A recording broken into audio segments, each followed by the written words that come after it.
James, early last year, Premier Minns warned his MPs who were speaking out about the Gaza war that if they should become an MP, go down the road to Canberra if they want to focus on international affairs. What's he going to do about that group of ministers, including Penny Sharp, who decided to march in that pro-Palestine rally across Sydney Harbour Bridge on the weekend?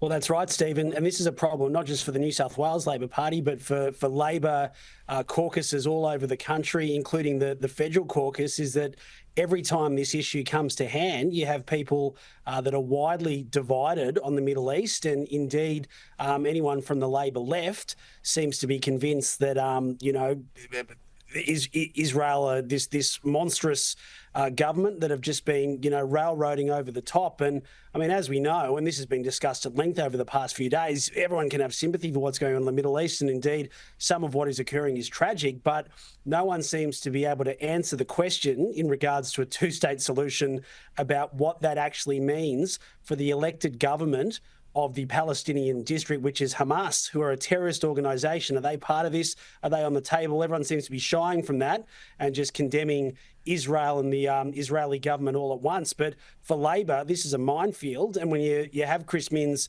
who's made comments previously, but also understands that if he goes and dies on a hill about this, there's too many members of the caucus that are going the other way. And yeah, you had ministers and MPs, multiple MPs, plus the former long-time Premier Bob Carr taking part in that protest on the weekend. There's a wider issue here as well, Steve, in regards to the protest laws. And look, there's laws in New South Wales, or there's meant to be, about people blocking major infrastructure like roads, like ports, like trains.